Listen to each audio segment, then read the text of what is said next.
75% of global wealth is concentrated with only 10% of the world population. The remaining billion people share what little remains. So why is wealth concentrated? There is a popular scripture that says you shall know the truth and the truth shall set you free. But in all actuality, it is the truth that you know that will set you free. In this video, I'm going to be sharing 8 financial truths that the rich people know and poor people don't. The primary way we were taught to get financial independence is by building wealth through a 40 to 50-year career path. If you had asked me while I was in school, okay, so what's your plan? How do you plan to get financially free, financially independent? I would have said something like this. Or I plan to come out of school, get a high paying job, and then save some of my income, put it into investment, and also hoping for compounding interest and all of that. And while there's an element of truth in that, most rich people don't think that way.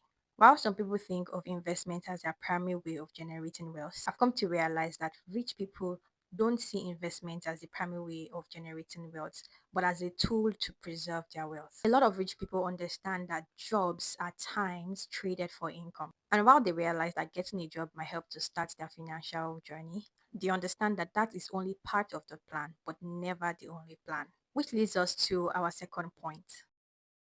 If a person was offered two jobs opportunity, in one job is to work for only 2 days and is going to be paid 500K. The other job is to work for 6 days and will be paid a million. Most people would go for the higher pay. Why? Rich people understand that time is their greatest asset ever. There's this very powerful quote by Antoinette Bosco. Time isn't a commodity, something you pass around like a cake. Time is the substance of life. When anyone asks you to give your time, they are really asking for a chunk of your life. In the earlier analogy and the earlier question I asked you about the job offer, one can argue, oh yes, I would go with the higher money because of I have higher responsibility. But the truth is, many of us would have gone with the higher money even without responsibility. Ask people fresh out of college, fresh out of the university, would they go for the higher pay or for the lesser pay? They'll go for the higher pay. And I believe it's because we don't understand how powerful time is. The simple truth is that you can always get money back, but you can never get your time back. While time is scarce, money is abundant.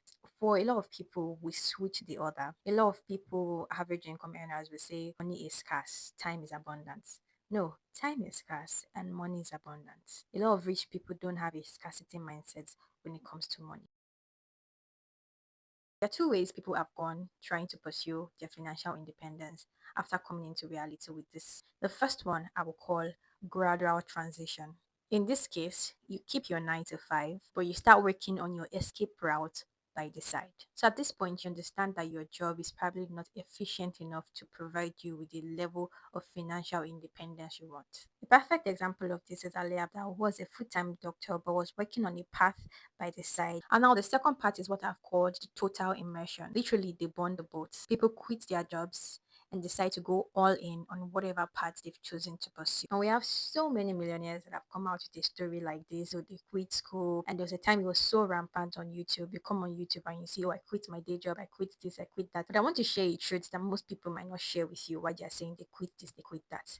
For example, I was listening to a podcast earlier this week. So the podcast was titled or circled around the whole idea that this person that was being interviewed quitted his job to pursue his path, his business, and was now earning about over 30,000 US dollars per month from this business that he started. But as I listened to his interview, I realized that his quitting was just not an impulsive decision. For example, he mentioned that he had been working 5 years and had been able to save enough, at least for 1 year, to be able to take care of his expenses and the expenses of his family. Not only that, he was married to a wife that was ready to support him fully on this endeavor that he has decided to embark on. And the most interesting one, he had actually negotiated with his boss and with his company and told them, okay, I want to take a year off, but if for any reason I would like to come back, that they will be willing to accept him and accept him at the salary that he was currently being paid. So when people come and tell the most fancy and shocking story of just quitting cold turkey, I believe that most times a lot of them had a kind of backing, something that they could rely on or something that they could run back to.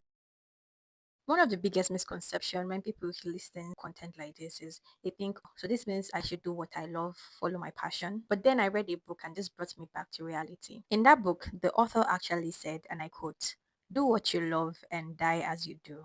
Quite funny. The first point he made is that Your love becomes vulnerable to contamination when you do it for money. Have you ever done something you really like to do but done it from a place of pressure? It actually starts to steal that fun out of it, strangle the love away from that thing that you love to do. And that's because your love for that thing has been contaminated by the need for that thing to produce or pay the bill or provide money. So the better thing is to have something that you're doing that is bringing in the money and bringing in the funds, and you leave what you love to do just as an hobby. If eventually you grow this hobby to the extent that it's bringing in money, then good job. The good news then is you're not doing it just because of the money. At this point, you're doing it because you actually enjoy it, and somehow, you've been able to monetize it. Another point that was explained is just the fact that do what you love oftentimes leads to a very, very saturated market. I listened to a couple of podcasts this week, and one of the most interesting thing about the three podcasts or the three people that was interviewed is that many of them thought to pursue a career in music. Building a career in music can be very, very difficult because it is highly saturated. There are many talented musicians that we've not heard of, not because they are not talented, but the market is so saturated. Now, does this mean that there are not people that actually make it there? This is where the exceptions come in. So you explained that to pursue and do whatever it is that you love, first, there must be a need for that thing. More preferably, a painful need for that thing. So this is something that people are hoping to receive, a problem people are hoping to be solved, a need that they are trying to fill. And secondly, you must be exceptionally good at it. I'm talking genius level. In my penultimate year in the university, a friend of mine started a business where she was selling jewelries. And she came to my room one day, said to me, Ore, you should try entrepreneurship. And I remember specifically saying to her, entrepreneurship is not my thing. I don't have the skill. I'm really just a read a book kind of girl. So I'm the kind of girl to just be like a corporate girl. Looking back in hindsight, I can't help but think of how limiting that sounded. And also for one reason or the other, I thought entrepreneurship had to do with just selling and buying, and that I wasn't good at negotiating. I wasn't good at persuasion. I wasn't good at talking to people. And on the other hand, when people say, oh, start a business, it just always felt like a big thing to me. I would always equate a business to those high rise buildings, those huge companies. And I'm thinking in my head, what do we want to be doing if we start a company? What are we going to be doing in the company? What am I going to employ? What am I employing them to do? I couldn't wrap my head around the concept of owning a business. And so then I thought, this is not for me. But today I'm going to define business for you in the simplest way ever. A business simply solves a problem in exchange for money. It doesn't have to be rocket science.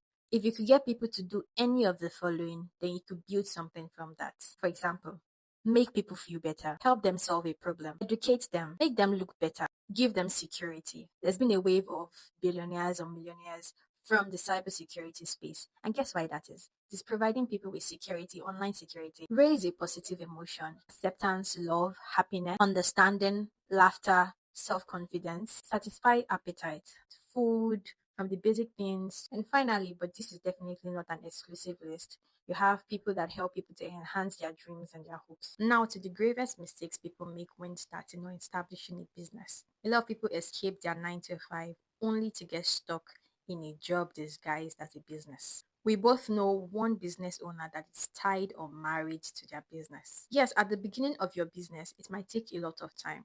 Now, I'm not even talking about 9 to 5 kind of hours, maybe 24 hours. But honestly, this wouldn't even feel like a work because you're working on something that is important to you and something that belongs to you. And this period should ordinarily only last for like a few months and a year at max. While owning a business is important and one of the surest ways to wealth, it is not guaranteed if that business is tied to your time. A business attached to your time is a job, and you want to avoid that as much as possible. So when starting or establishing business, you need to ask yourself these questions. Can my business be automated or systematized to operate when I'm not there? Are the profit margin thick enough to employ people? So I've explained that you shouldn't entertain businesses that are attached to your time and that you should check the probability of this business being able to operate when you're not there. I'll do you one better and list out businesses that have proven to be reliable over time. In some of these businesses, you don't even need any capital to start. The first business model on this list is the rental system. You own something and people pay to use it. An example, real estate. You buy property and rent it out. You earn money even when you're not working. And one good thing about properties, they appreciate. A different variation of the rental system. One, equipment rental, cameras, event decorations, generators, cooking pots, and all of that. We also have the vehicle rentals where you rent out cars, trucks, and bikes. There are also space rentals. This has to do with event halls, co-working space, storage units, and photography units. I'm very aware that this one that I listed needs some sort of capital. You need capital to buy the property and all of that. But we'll go on to some other business models that you don't even need any capital to start. Second system is the computer slash software system. This is powerful because you build it once and millions of people are able to use it over and over and over again. Once in a while, you go in there to do a couple of upgrades, but you're not actively doing or starting or creating anything new. And most times, it comes with no expenses, just your knowledge of coding. At this point, some of you are able to pinpoint where I'm getting some of these points, and I'll get to that in a bit. When I was getting educated on finances, and then I will stumble on people that spoke about, oh, they had to create a web, they had to create an app that they sold for billions and millions of. Or somehow say in my head that, oh, okay, this part is not for me because there has to be a no code or no tech way of making money. While that is true, and there are many millionaires who has made money without coding or tech, I think that was a limiting belief on my part, and I could have at least tried. So when you talk about computer and software systems, you're talking about creation of apps. Examples of these are Uber, CapCut, Netflix, Spotify, Canva, Cowdeck, Instagram, YouTube, Facebook, online platforms such as Airbnb, Shopify, Seller. And another form of computer and software system is the software. For example, Slack, Microsoft Team, Adobe Photo. Some of these things overlap because some of these things are also online platforms and they are also apps. Another business model is what is called the content system. In other words, you create something once and it keeps selling. Under this, we have books, courses, videos. Variations of that are ebooks, online courses, YouTube videos. So you create these things once and then they just start to sell. You don't have to rewrite the book. The book has like a very long shelf life. It keeps selling over and over and over again. Another business model that has proven to be very remarkable is the distribution system. These are companies that move products from the producers to the customers.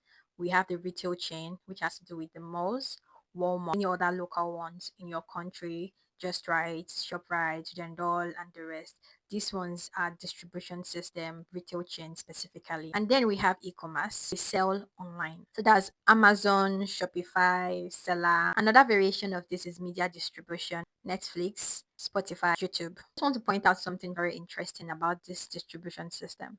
Is the fact that even though they're a distribution system, they also imbibe into their distribution system some form of rental system in the form of subscription. So you rent access to their platforms monthly. So that's Netflix, Spotify.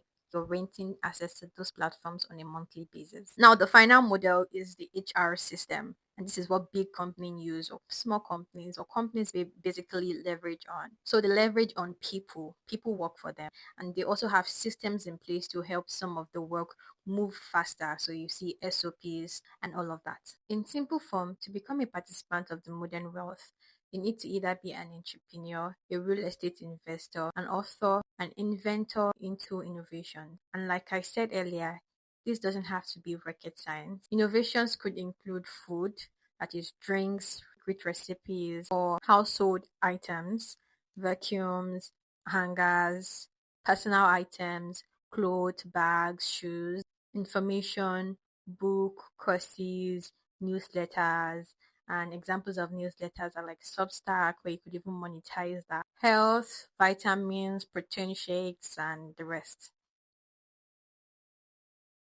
Millionaire Fastlane by MJ DeMarco is by far the most enlightening finance book I've ever read. I took so much notes from the book when I read it, and this video is just me sharing some of the important nuggets that I read from the book. The main idea of this point is very, very simple. It's actually just trying to tell you to think big. Your business should target millions. And it's simple math because if you're able to help millions, then you're going to earn millions. I mean, if you can't think of million at first, you can start from thinking of thousands. Don't just think, oh, I want to sell to a couple of people, just few people here. Think of how you can scale that business to be able to function and serve millions. For example, let's say you have a business idea and then the next thing you think is, okay, I'm going to open a shop. Now, opening a shop, having a space to work is not a problem, but then is it limiting your audience or your target audience just to those people around your vicinity? And thank God for internet. So you could be in a place, but you're serving millions and billions of people, right? You're making use of distribution system. You're making use of the internet, and so you're getting audiences and customers from different places of the world. In other words, you need to start thinking of how this business can scale worldwide. The easiest way I've understood this term is through the concept of law of affection by MJ DeMarco. He said that the net profit of a person is equals to the scale times magnitude. So scale has to do with quantity. So how many of that thing did you sell or did you sell? While magnitude has to do with the price. So how much did you sell that thing that you're selling? So let's say you want to sell 1,000 pen, but you want to sell one of that pen for 100. 1,000 times 100 is equals to 100,000. Now let's go a bit higher. Now let's say you decide to sell that pen, but this time around you're selling 10,000 pen and one pen costs 200. So 200 times 10,000, that's how much? 2 million. Notice how the price or the money you're getting is increasing based on the price or the quantity. Let's go a bit higher. So let's say you want to sell this pen to 100,000 people. You decide to sell it to a school or an institution or something, and you decide to sell one pen for 500. So that's 500 times 100,000. That's 50 million. And so when you talk about the mathematics of wealth, as I've termed this point, you need to ask yourself, how much do I want to sell my products? And how many of this product do I want to sell? So you then need to decide, is it very easy to sell a very expensive product to just a few amount of people, or to sell a product that is not that expensive to 1,000 to 1,000,000 persons? So you need to decide. The one thing that rich people have is that they have a bias to action. A lot of people get stuck in analysis paralysis where they are thinking, okay, I need to figure it out. I need to, especially if you're risk averse. I'm very risk averse and I'm always trying to minimize risk. I don't like to just go for it. I don't really think I'm a go-getter, but I need to start to reorientate myself, right? And realize that I need to actually take actions. You know the saying, the best time to act was yesterday, the next best time is now. So if you're going to become a successful business owner, a successful entrepreneur, if you're going to be successful in anything really, you need to take actions. You need to start, and you need to start now. This quote by Jen George might hit the nail on the head. And it says, a good plan violently executed now is better than a perfect plan executed next week. And all this to say that execution is the most important thing. You can have $1 million idea, and if you don't execute it, you would not see the results. There are some people that don't even have a good enough idea, right? That idea that you have, they don't have an idea that is as good as that, but yet they're already making money, right? So you need to execute that idea, then make any correction, right? You need to start the iteration and everything. And as you start, if there needs to do like a course correction, to make some corrections along the way, then you can do the correction. But the important thing is to start. I think this point is one of the most important points in all of it. You need to define your why, and somehow you need to define what financial independence is for you and what you're comfortable with. You don't have to be as rich as Elon Musk, obviously, to be financially comfortable or to be financially independent, which then kind of runs through to the question of what then do you want? Like, why is this important, or is this even important for you? For me, I realized that I didn't want to live a mediocre life, and I understood that life was a gift, and I don't want to use the word waste, but for me particularly, I didn't want to spend 40 years or 40 years of my life, 50 years of my life just doing some work and just doing some jobs, which is not that it's bad. It's not bad. It's not like it's a bad thing to work, right? But I just didn't want to spend the majority of my life, the times when I'm young, just doing that and still not even having enough, right? No, because you need to get to a particular extent before you are able to start getting the millions in those jobs. And then I'm like, okay, I don't want that. I also wanted to have that life where I'm able to, grow, go, travel around the world, especially with my family, plan a family vacation, show my parents around the world, travel here, travel there, let them see the world beyond what they've always seen the world as they grew up and all of that. And also thinking far into my own future, thinking of, okay, when I have a family, when I have my children, when I have my husband, am I is this part able to afford me the opportunity to be very, very present for them, like extremely, extremely present. And so many things were just running through my mind, and I just realized that if I wanted that, then I needed to go a different path. And this just led to discussing and learning and reading Obviously, I have not arrived, but I don't want that to stop me from sharing some of these things that I've learned along the way. Because for some of you, the difference between getting from point A to Z is just an information. And I hope that this video probably has brought a form of enlightenment to some of you that watch it, and that God is able to help you to achieve all of your goals and all of your dreams. Because God is not a small God, and I don't think that is any. It says, the Lord's your God. Is there anything too hard for me to do? Is there anything that is impossible? So I know that God can do it. If you can think it, then you can do it. As I was preparing to do this video, I stumbled across this comment where someone said that, but I actually love to work. And it just kind of shifted my mind or made me to see a different reality in the sense of what about people that actually do enjoy their corporate work.